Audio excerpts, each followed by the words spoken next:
자, 오늘 우리가 함께 이야기해 볼 주제는 바로 기독교 최초의 수도사들입니다. 보통 수도사 하면 어떤 이미지가 떠오르세요? 아마 조용히 기도하는 그런 모습일 텐데요. 그런데 말이죠. 그 시작은 사실 세상의 모든 걸 거부하는 정말 믿기지 않을 정도로 급진적인 선택에서 비롯됐습니다. 그 흥미로운 시작점으로 지금부터 함께 떠나보시죠. 아니, 생각해보세요. 모든 걸 버리고 일부러 고생길을 걷는다? 요즘 우리 시각으로는 와, 정말 이해하기 힘든 선택이잖아요? 도대체 왜?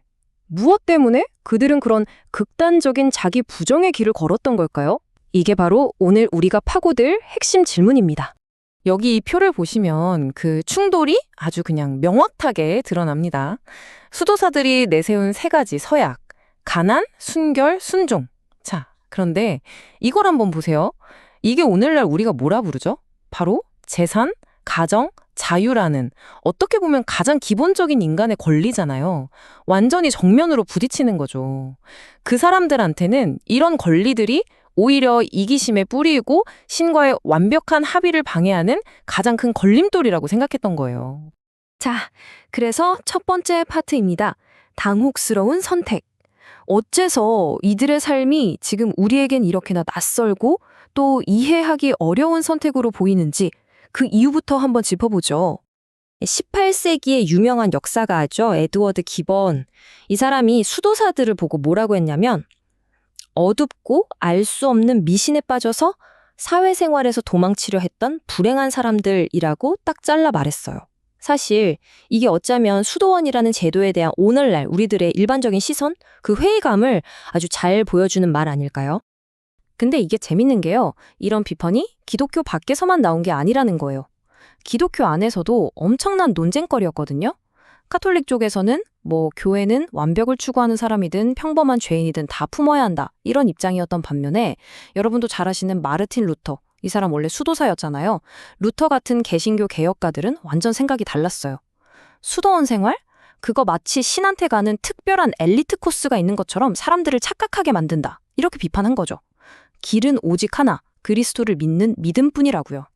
자, 이런 복잡한 논쟁들은 잠시 접어두고 이제 모든 것의 시작점으로 한번 돌아가 보겠습니다. 두 번째 파트, 사막의 영웅들입니다. 이 급진적인 이상을 최초로 온몸으로 살아냈던 사람들, 한번 만나보시죠. 이 문장 정말 비장하지 않나요? 최초의 수도사라고 알려진 성 안토니우스가 사막 한가운데서 야수들을 마주하고 외친 말이라고 합니다. 주님께 허락을 받았다면 이리 와라. 난 준비됐다. 하지만 니놈들이 사탄의 끈앞풀이라면 썩 물러가라. 나는 정복자 예수의 종이다. 와, 정말 대단하죠. 그의 삶 자체가 말 그대로 악마와 벌이는 치열한 영적 전투였던 겁니다. 안토니우스 같은 사람들을 우리가 보통 은자, 영어로는 hermit이라고 부르는데요. 이 hermit이라는 단어 자체가 사막의라는 뜻을 가진 그리스어에서 왔어요. 그러니까 말 그대로 사막이 최초의 수도원이었던 셈이죠. 실제로 이 운동이 시작된 곳도 바로 이집트, 나일강에서 아주 조금만 벗어나면 끝없는 사막이 펼쳐지는 바로 그곳이었습니다. 자, 이 타임라인을 보시면 아주 중요한 역사적 맥락이 보입니다. 바로 기원 후 313년, 기독교가 로마 제국에서 공인된 해죠.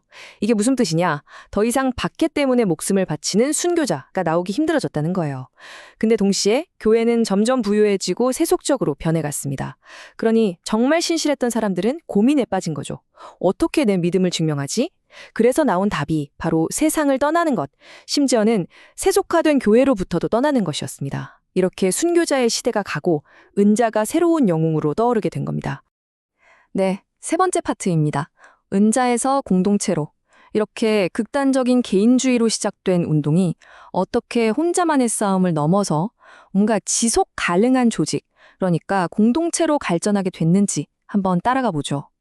이 개인주의적 금욕주의의 정말 끝판왕 같은 분이 한 명 계십니다. 바로 성 시메온 스틸라이트라는 분인데요. 이분은 자기를 보러 오는 사람들이 너무 귀찮아서 무려 15m, 아파트 5층 높이의 기동 꼭대기에서 30년을 살았대요. 상상이 가세요? 음식은 밑에서 바구니에 담아 줄로 올려주고 이런 식이었죠. 딱 봐도 이건 오래 갈 수 있는 방식이 아니었겠죠?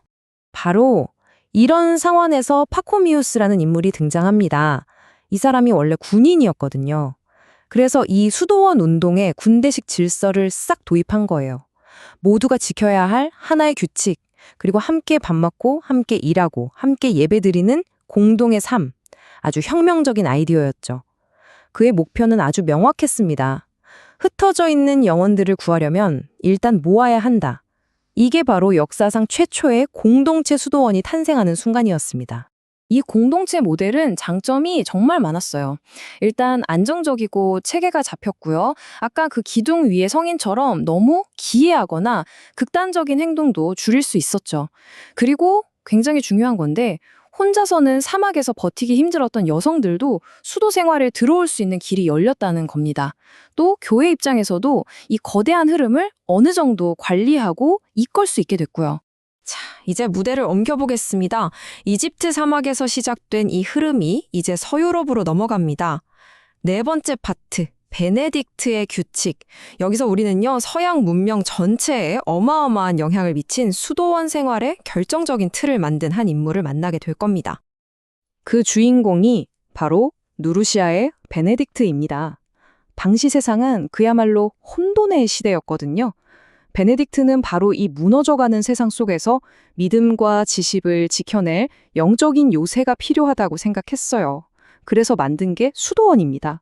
그 안에서 모든 걸 자급자족하면서 질서와 신앙을 지켜나가는 하나의 완결된 작은 세계를 구상한 거죠. 베네딕트가 얼마나 뛰어난 시스템 설계자였는지는 이 표를 보면 알 수 있습니다. 보세요. 수도원장한테는 절대적인 관유를 줬어요.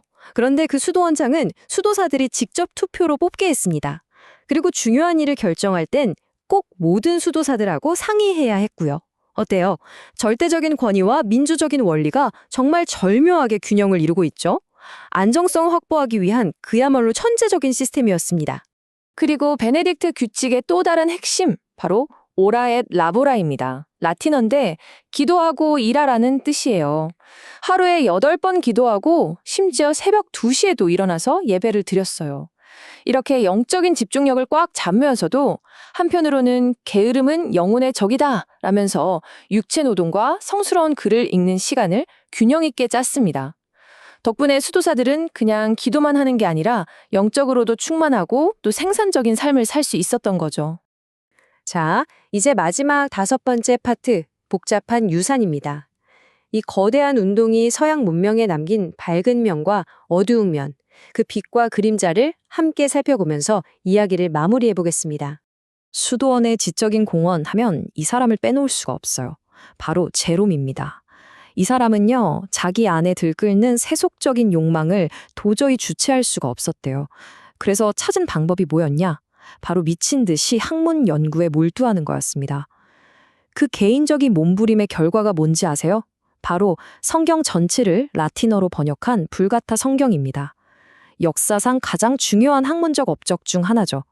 한 개인의 고통스러운 싸움이 인류 전체의 위대한 자산이 된 정말 드라마틱한 이야기입니다. 자, 그럼 수도원의 유산을 한번 최종적으로 정리해 볼까요? 긍정적인 면, 즉 공헌을 보자면 이들이 없었다면 사라졌을지도 모를 고전 문학과 성서를 보존했고요.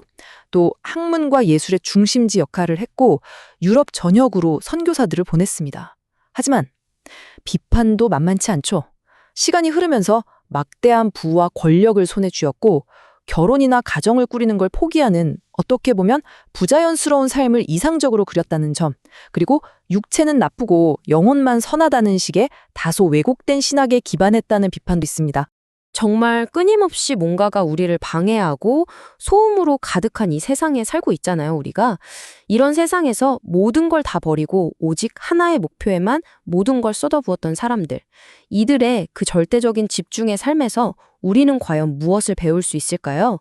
이들의 그 극단적인 선택이 오늘 우리에게 던지는 질문은 무엇일까요? 한 번쯤 생각해 볼 문제인 것 같습니다. 여러분은 어떻게 생각하시나요?